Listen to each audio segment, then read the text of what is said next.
Muy buenas noches, querida iglesia. Bienvenidos a todos a nuestro tiempo de estudio del Evangelio de Juan.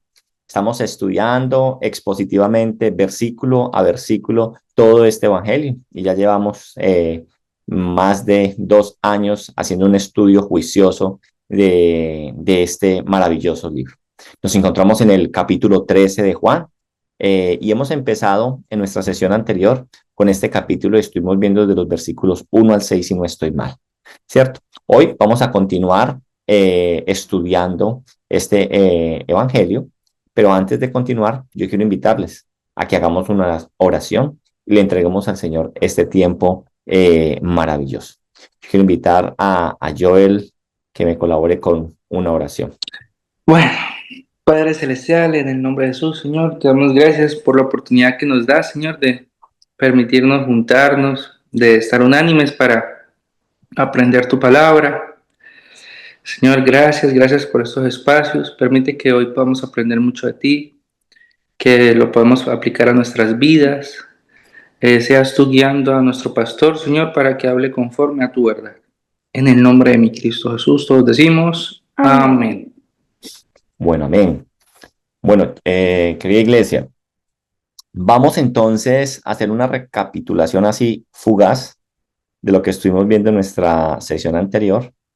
Y entonces vamos a estudiar lo que es hoy, que es exactamente el momento donde Jesús va a lavar los pies del Señor. Porque estamos viendo entonces en estos versículos del 1 al 20, el lavar los pies del Señor, que el Señor lava los pies de sus discípulos y es un acto de humillación. Y ese es el camino que Él tiene marcado para cada uno de nosotros, sus seguidores.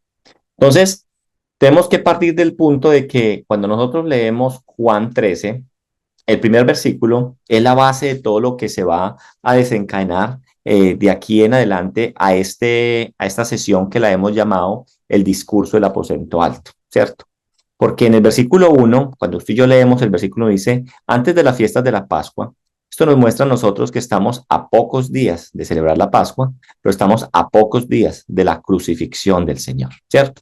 Entonces dice, sabiendo Jesús que su hora había llegado para que pasase de este mundo al Padre, como había amado a los suyos que estaban en el mundo, los amó hasta el fin. Entonces, este es un momento muy maravilloso, y llamémoslo así, muy sublime, que el Señor Jesús va a tener con los suyos.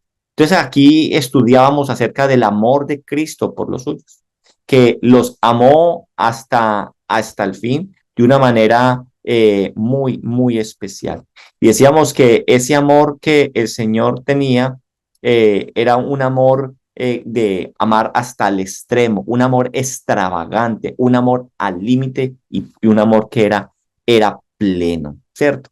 También estuvimos viendo acerca de que este mensaje ya no hace parte de la vida pública de Jesús. Este es un tiempo ya de él a solas con los suyos, enseñándoles, dándoles las últimas instrucciones antes de ser crucificado y antes de él partir nuevamente a la casa del Padre. Por eso dice en este versículo 1, donde dice, sabiendo Jesús que su hora había llegado de pasar para que pasase de este mundo nuevamente al Padre.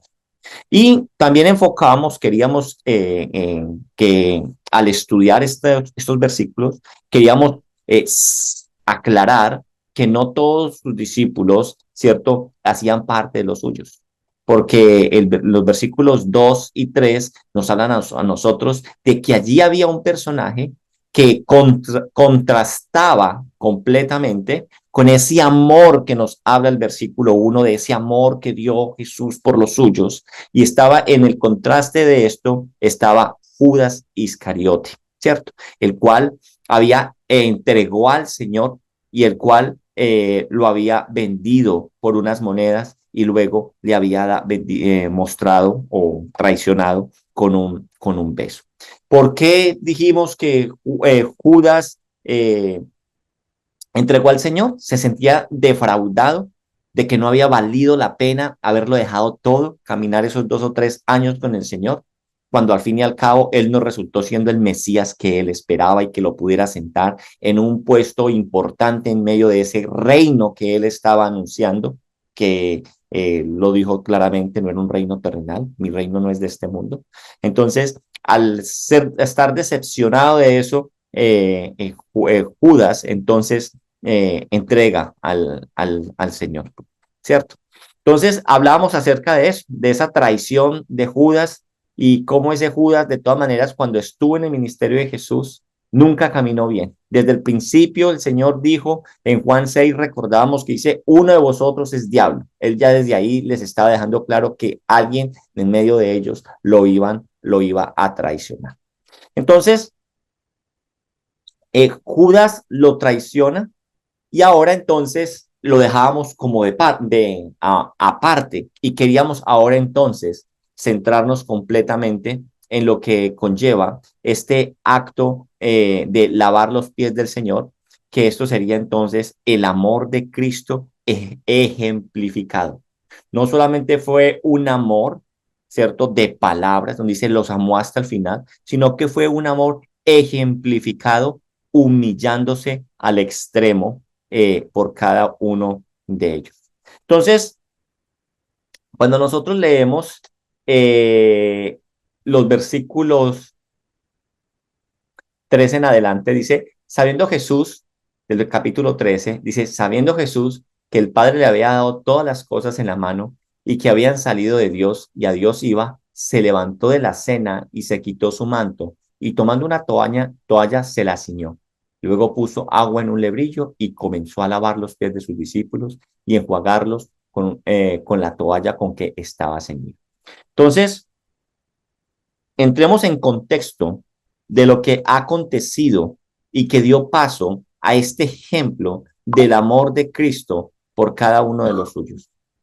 Quiero que contextualicemos un poco lo que está pasando allí en esta última cena, que de pronto hay detalles que no los estamos observando cuando vemos el Evangelio desde la historia, desde este Evangelio de Juan, pero recuerde que tenemos otros 3 evangelios, que son otras ventanas para ver la misma escena con detalles también muy importantes y de mucha enseñanza. Entonces, en medio de esta cena, esta última cena, los discípulos se enfrentaban, se enfrascaron, perdón, en una confrontación. Y si usted se va a Lucas 22, ahí nos va a narrar a nosotros, en Lucas 22, nos narra a nosotros lo mismo que estamos nosotros viendo en este momento, ¿cierto? La institución de la cena del Señor, ¿cierto? Y aquí como el Señor dice que se sienta a la mesa y se sienta a comer con ellos, ¿sí? Pero mire que cuando estamos nosotros leyendo esto, ¿cierto? Nos dice el versículo 24 del capítulo 22, nos dice a nosotros que hubo entre ellos una disputa sobre quién de ellos sería mayor. O sea, ellos estaban allí en ese aposento con el Señor, un tiempo a solas de los suyos, pero aún ellos seguían en una disputa de quién era el mayor o el más importante dentro de ellos. Y ya lo hemos dicho en otros momentos porque este tema ya lo hemos tocado en otras ocasiones a los que fielmente han estado en las reuniones o me han escuchado hablar. Este tema ya lo hemos tocado de pronto en una Semana Santa, lo tocamos. Este tema no era un tema, era un tema repetitivo, no era un tema nuevo. Porque mire que acá estamos en Lucas 22, pero si usted se va a Lucas 9:46, en Lucas 9:46 también nos habla de que ellos están en una discusión. Sí, cuando usted vaya dice que ya llegamos ahí, en Lucas 9:46, nos dice a nosotros que entonces, dice, entonces entraron en discusión sobre quién de ellos sería el mayor. O sea, como que era algo muy normal dentro de ellos en quién era el predilecto o cuál era el mayor o cuál era el mejor, cuál era el líder, quién, ¿sí? Entonces, era un tema sobre ellos, sobre lo que estaban hablando. Y aún en este tiempo tan maravilloso de Jesús con los suyos, nos muestra a nosotros que ellos tenían esta discusión. ¿Sí? Entonces, aquí en medio de esta cena, la última cena, en el final del ministerio terrenal del Señor, allí donde el Señor les está dando unas instrucciones a cada uno de ellos, aún seguía este tema en debate. ¿Qué nos muestra a nosotros esto? La inmadurez que muchas veces hay en el corazón de aquellos que, aunque hayamos caminado mucho con el Señor, seguimos todavía pegados de cosas muy banales, como quién va a ser el más importante en medio de nosotros. Porque es que mire que a este tema no solamente lo hablaban los propios discípulos. Acuérdese que hasta una madre, ¿cierto?, que intercedió por sus hijos. La madre de Jacobo y de Juan. Y si usted se va a Mateo 21, dice a nosotros ese momento en que esta madre intercede por estos hijos. ¿Sí? Entonces, dice, entonces se le acercó la madre de los hijos de Zebedeo con sus hijos, postrándose ante él y pidiéndole algo.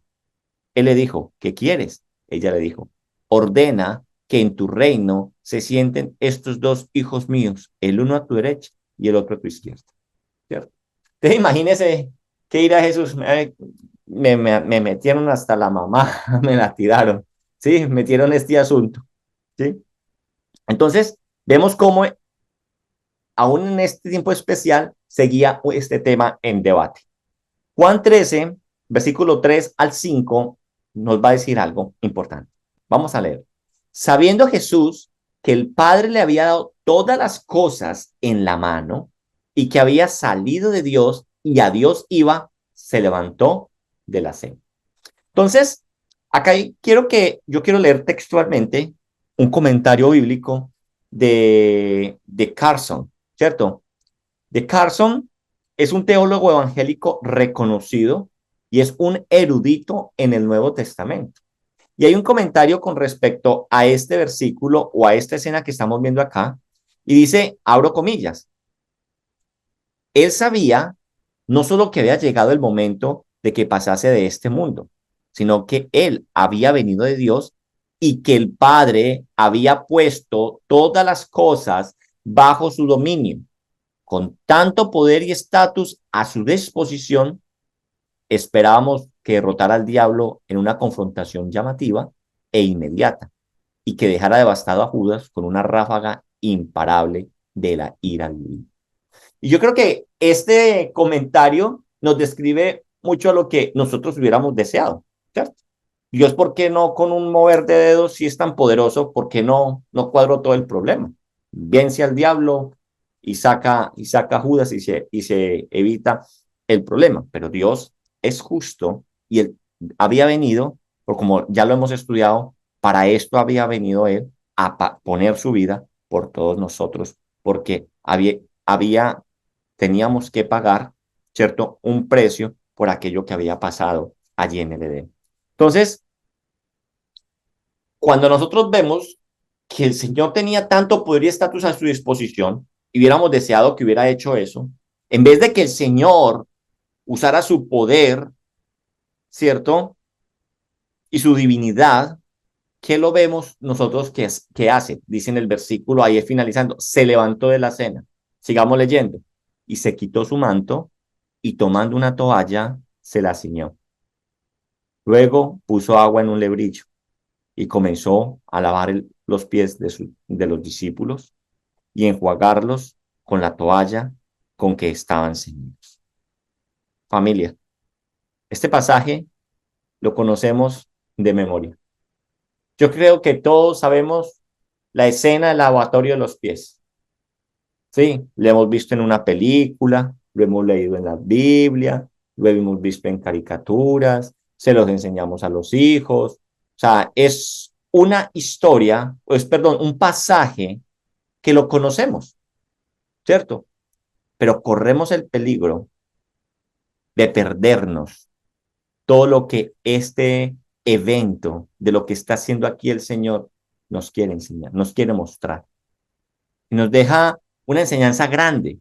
¿A quiénes? A los suyos, los que el Señor ama de manera absoluta, porque Él está haciendo esto con aquellos que Él ama de una manera especial, y nos dice el versículo 1, los ha decidido amar hasta el final.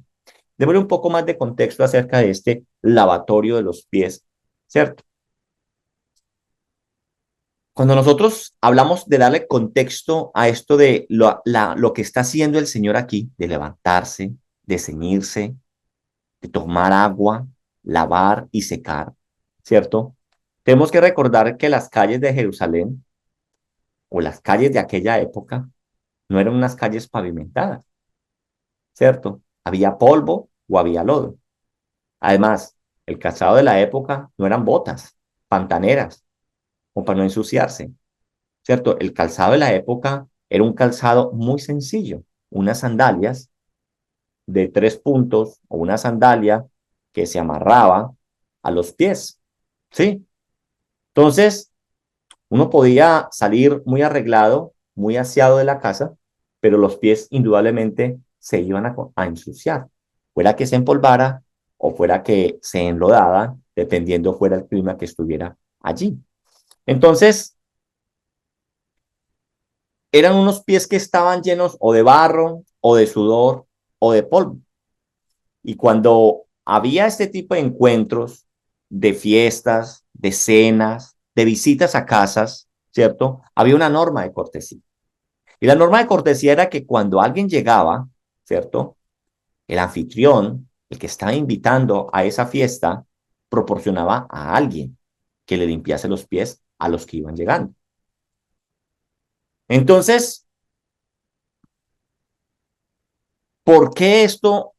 ¿Cómo conecta esto con la cena? O sea, ¿por qué? Porque cuando iban a cenar, también tenemos que entrar en el contexto de cómo era que cenaban en aquella época. Sí, porque hoy por hoy, pues nuestros pies quedan muy lejanos o muy independientes, por decirlo así, de la mesa donde uno se sienta a comer. En aquella época no habían mesas. En aquella época de pronto había, era, por decirlo así, un mantel o algo en el suelo, una estera, y ahí se colocaban en el suelo o se echaban, ¿cierto? A cenar, ¿cierto? Y lo que hacían era que se recostaban sobre un brazo y sus pies quedaban extendidos. O sea, los pies quedaban como al descubierto, por decirlo así, encima de la estera o encima de la mesa, por decirlo en nuestro tiempo, y o en el lugar designado para poder comer. Entonces, por eso los pies polvorientos o mugrosos no eran aceptables a la hora de cenar, porque era falta de salubridad y más que ellos cómo se cuidaban a la hora, como lo que hemos estado viendo acerca de lavarse y estar limpios para poder ingerir alimentos.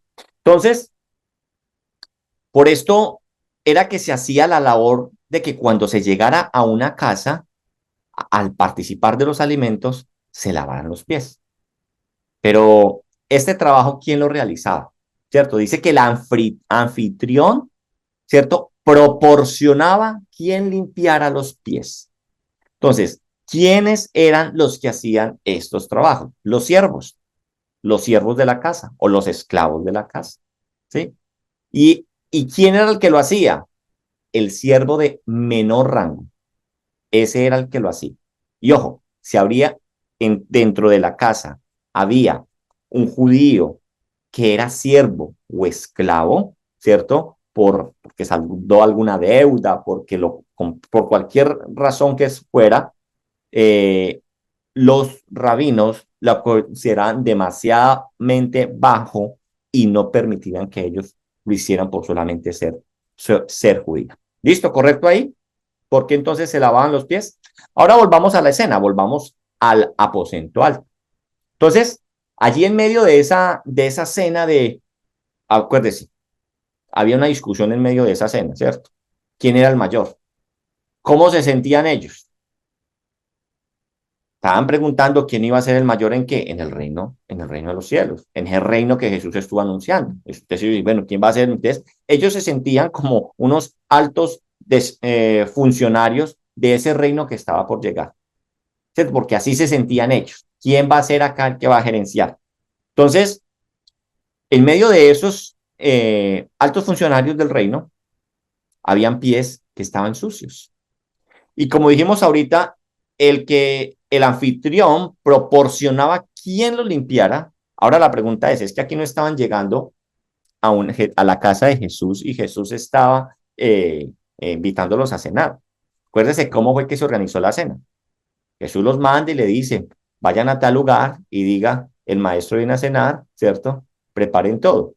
Y luego ahí llegan ellos, ¿sí? Entonces, el anfitrión de esto era ¿quién? El Señor mismo. Entonces, a la vista de ellos, allí en ese lugar, como estaba ya preparado todo para cenar, también estaba ¿qué? La jarra, el platón y la toalla para poder limpiarse y que ellos pudieran cenar. Ahora, ellos están enfrascados en quién iba a ser el primero. Ahora si ellos están pensando es quién va a ser el primero, ahora dígame, ¿quién iba a tener la humildad de levantarse a hacer tal actividad que era humillante y degradante aún entre los siervos y el más bajo era el que la tenía que hacer? Entonces, y ahí no había llegado Jesús con los que él amaba. Esos eran los que estaban ahí. Entonces, el momento de haber sido muy candente. ¿Quién nos va a limpiar quién va a lavar los pies? ¿Cada uno se lo va a lavar o qué? ¿Cómo va a ser eso? Así que cuando el Señor se levantó de la cena, mire que Juan narra de una forma muy detallada los pasos de cómo Jesús se levanta y hace lo que hace. Esto nos muestra que es un momento tensionante y cuando hay momentos tensionantes, uno da todos los detalles. Y entonces ella se paró y se colocó la mano en la cintura y cogió aire ¿cierto? Entonces, Juan está haciendo eso en su escritura. Dice que el Señor se levantó de la mesa, se levantó de la cena. Dice, se quitó su manto, tomó la toalla, se la ciñó. Luego le puso agua al lebrillo, comenzó a lavar los pies de sus discípulos, a enjuagarlos con una toalla con la que estaba el Señor. O sea, nos da detalles, o sea, de ese momento tensionante. Entonces, imaginémonos no más ese momento tan incómodo para ellos de que el maestro, que sí, indudablemente era el mayor en medio de todos ellos, él era el mayor, estuviera haciendo eso, una tarea que solamente la hacía el esclavo de más bajo rango. Entonces, ¿quién habría sido el primero en ser lavado? La palabra de Dios no nos dice a nosotros quién fue el primero en ser lavado, pero sí nos dice es que cuando llegó a Pedro, es que nos dice a nosotros. Cuando llegó a Pedro, ¿cierto? Ustedes saben que Pedro no se quedaba callado. Y decíamos, creo que en la reunión de esta semana era, Pedro muchas veces tomaba la vocería de los discípulos. Pedro no tenía la capacidad, ¿cierto?, de quedarse callado. Versículo 6. ¿Qué dice el versículo 6? Entonces vino a Simón Pedro y Pedro le dijo, Señor, ¿tú me lavas los pies? O sea, una tarea que es para siervos, una tarea que es para esclavos, tú lo vas a hacer. O sea, que Pedro le está diciendo, Señor, tú a mí me lavas los pies. Querida iglesia, de seguro, lo hemos dicho en otros momentos, ninguno hubiera tenido problema en lavarle los pies al Señor. Porque para ellos todos consideraban que el Señor era el mayor que estaba ahí, era su maestro, ¿cierto?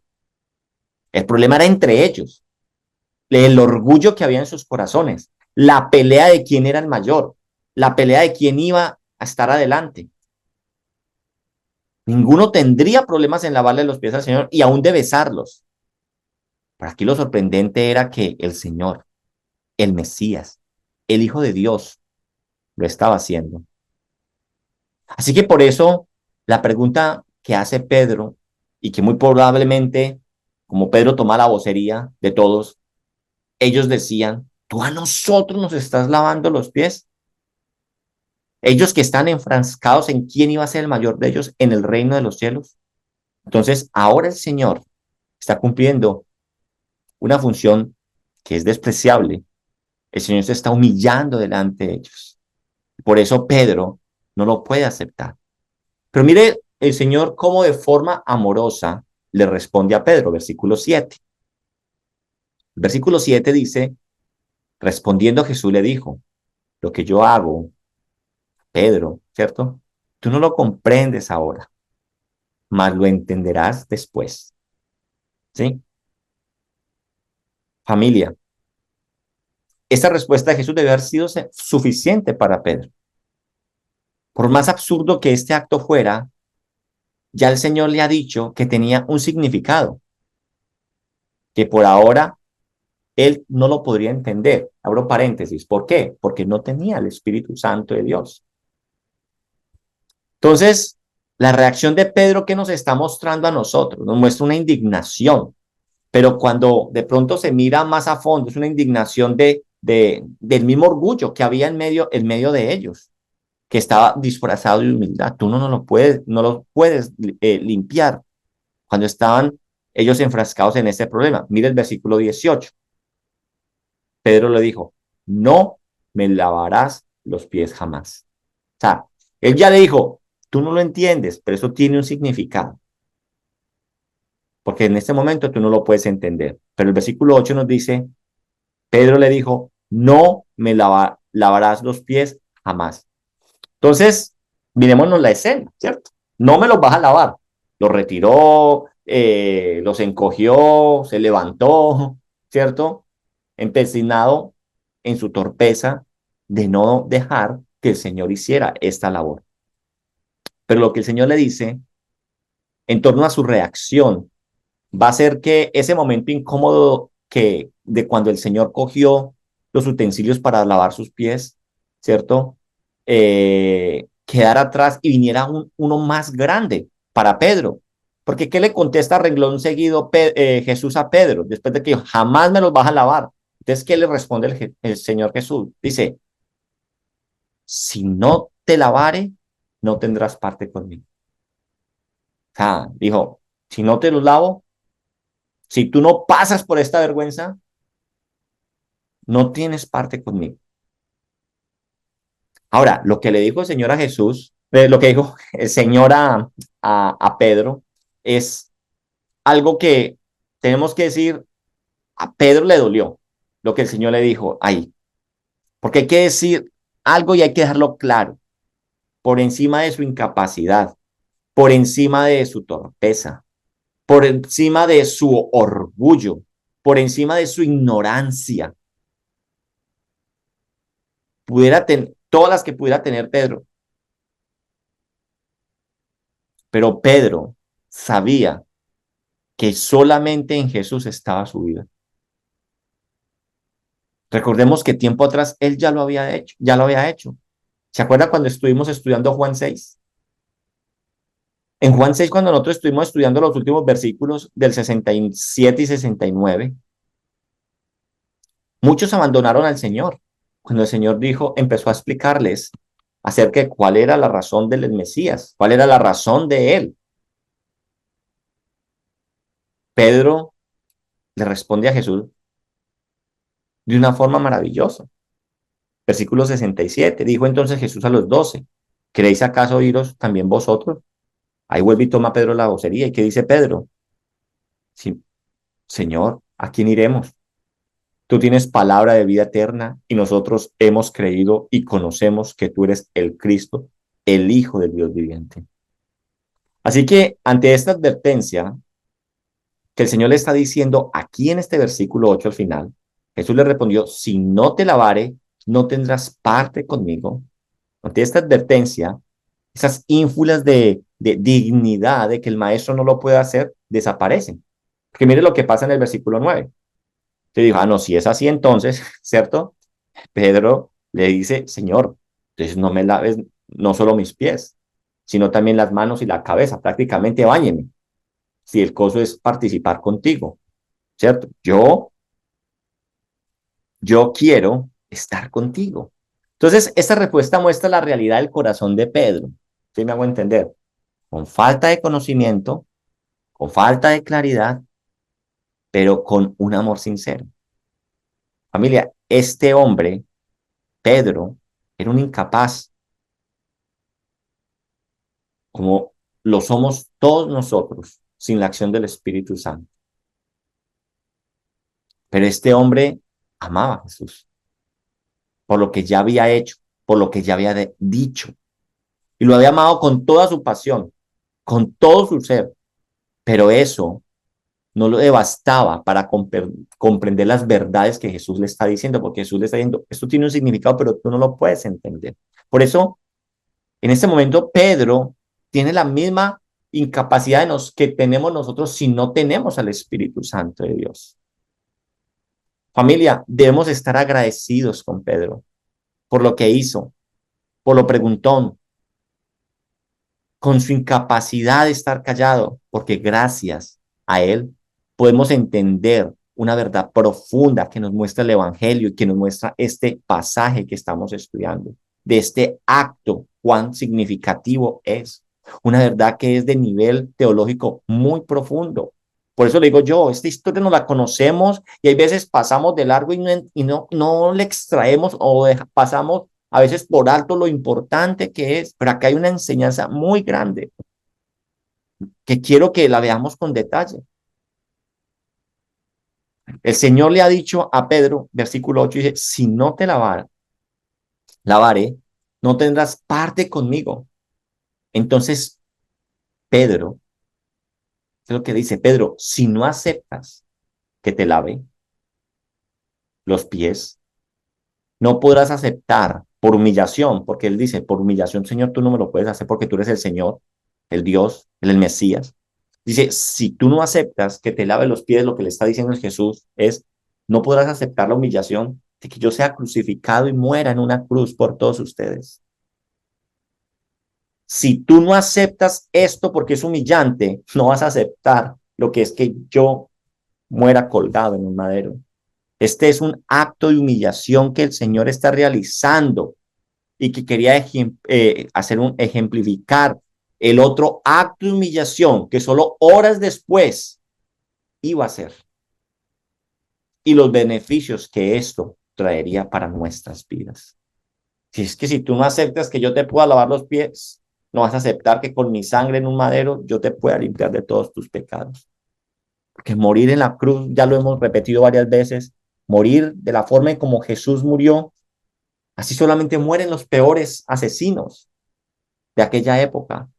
Recordemos que la cruz era humillación, así como este acto de lavar los pies es humillante, pero solo aquellos que son lavados por el Señor, por su sangre, tienen parte por él. Eso es lo que le está diciendo. Si tú no te dejas lavar con esta agua, por humillante que sea, tú no vas a poder comprender que yo te pueda lavar con mi sangre para ser parte de mi reino, porque solamente somos parte de su reino aquellos que nos dejamos lavar con su sangre nuestros pecados. Entonces, así que debemos estar agradecidos con Pedro, querida familia, y mucho más cuando en su incapacidad, pero en su amor expresó, que dice ese versículo 9, dijo Simón Pedro, Señor, no solo mis pies, sino también las manos y la cabeza, porque esto llevó a una respuesta del Señor que aún nos enriquece más en torno a lo que significó este acto de humillación que Jesús está haciendo. Versículo 10. Jesús le dijo, el que está lavado, Pedro, no necesita sino lavarse los pies, pues está todo limpio y vosotros limpios estáis, aunque no todos. Mire que Jesús siempre hizo la aclaración. Familia, la muerte del Señor en la cruz, a los suyos nos ha colocado en una posición de la cual nunca caeremos. Hemos sido justificados delante de Dios. El Padre nos ve a través de la obra de su Hijo y dice, aprobados eternamente. Usted y yo estamos limpios por la sangre del Señor. Él nos ha limpiado, Pero esta petición loca que Pedro le hace de cabezas, de la cabeza, de las manos, nos trae esa enseñanza maravillosa que a los que le pertenecemos. En el caminar, ¿cuál es la enseñanza? Que a los que ya le pertenecemos, cuando él dice a los que el que está lavado, que está salvo, que ya ha sido purificado por mi sangre, no necesita lavarse completamente, porque está limpio, solamente se necesita lavar ¿qué? Los pies. Entonces, esta petición nos enseña que el caminar en este mundo caído nos ensuciamos los pies. Y necesitamos a diario nosotros venir al Señor a limpiarnos. Eso es lo que el Señor nos está enseñando. No es en torno a nuestra salvación, no, pero sí en torno a nuestra santificación, esa limpieza de la cual estamos hablando aquí.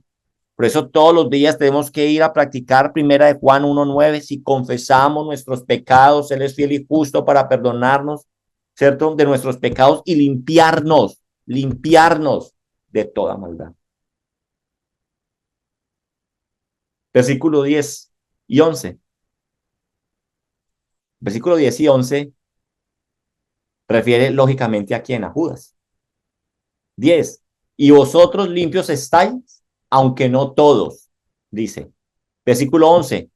Porque sabía quién le iba a entregar.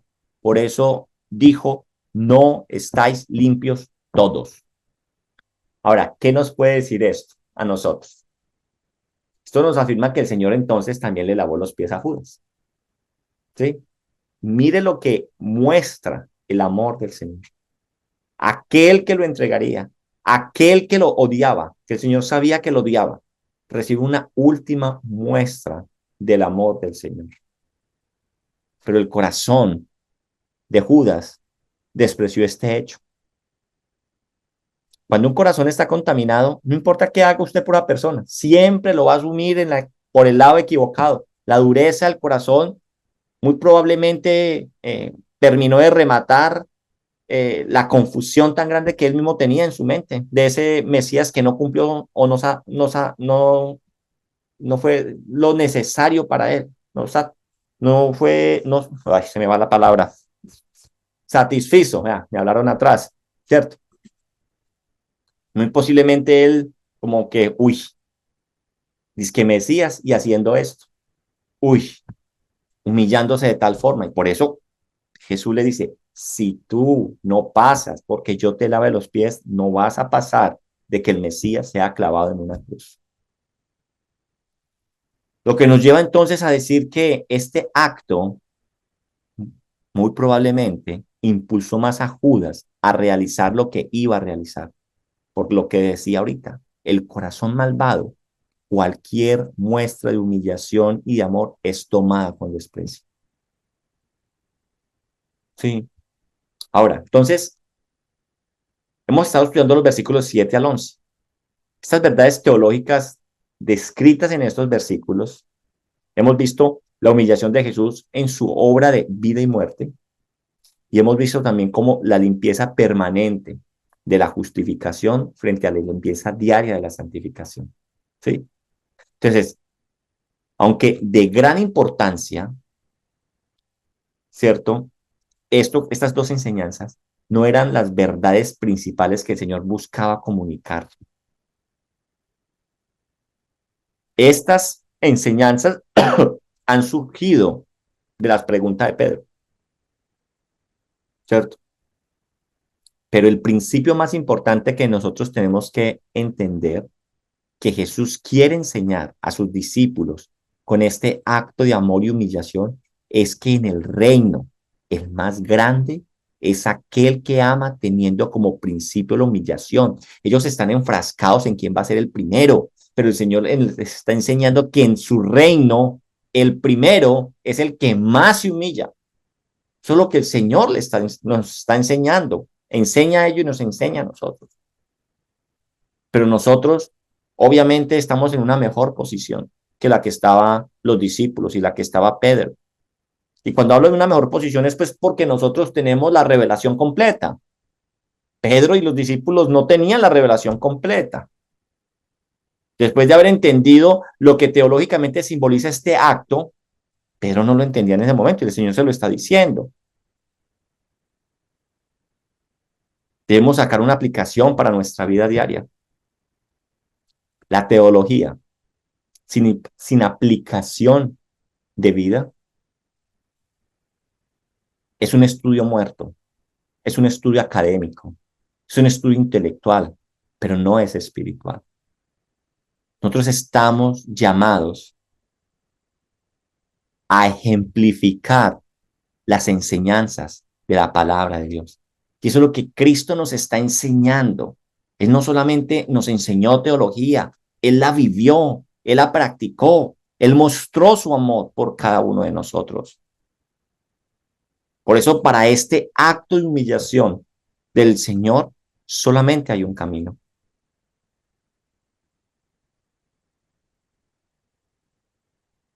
Y es que la única respuesta posible al amor de Cristo, entonces, es que nosotros entendamos que nosotros nos tenemos que humillar para poder servir a todos aquellos a los cuales Él nos ha llamado a que usted y yo ganemos para Cristo. Amén. Querida iglesia, vamos a dejar hasta ahí entonces. ¿Sí? Vamos a orar. Eh, Vamos a entregarle al Señor este tiempo. Y al final, si hay preguntas, inquietudes o que quieran participar, que quieran agregar algo, bienvenidos. ¿Listo? Señor Dios, gracias te damos por esta enseñanza tan maravillosa que tú nos das en esta noche. Puede ser corta, Señor, pero cuánta sustancia puede haber, Señor, en el entender que muchas veces nosotros, por falta de entendimiento, de madurez, de crecimiento, Señor, nos enfrascamos en discusiones, Señor, que no tienen lugar, Señor. Los discípulos allí estaban enfrascados en quién iba a ser el primero, pero Jesús les enseñó por este acto de amor que en su reino, el que quiera ser mayor, tiene que servir, tiene que humillarse más. Tú nos has llamado, Señor, no a que nos creamos príncipes y princesas de un reino y que necesitamos o merecemos una vida de reyes o de príncipes. Tú nos has llamado, Señor, a humillarnos, a entregarnos. Qué enseñanza tan maravillosa, por ejemplo, entender que Jesús también le lavó los pies a aquel que lo iba a entregar. ¿Cómo nos comportamos nosotros con aquellos que nos golpean, con aquellos que nos lastiman con sus comentarios? Muchas veces en nuestros corazones hay venganza, pero en el del Señor hubo amor. Y eso debe ser lo que debemos tener nosotros en nuestro corazón. Amor, servicio. Que si nos dan en una mejilla, podamos colocar la otra. Estamos llamados entonces a servir. El mundo nos podrá llamar tontos, bobos, pero nosotros no vivimos para este mundo. Nosotros vivimos para el reino de los cielos. Y esos son sus principios. Los principios que aprendemos en la palabra de Dios acerca del reino de los cielos, al cual iremos nosotros a morar eternamente. Te alabamos y te bendecimos, Señor, en el nombre poderoso de Cristo Jesús. Amén y amén.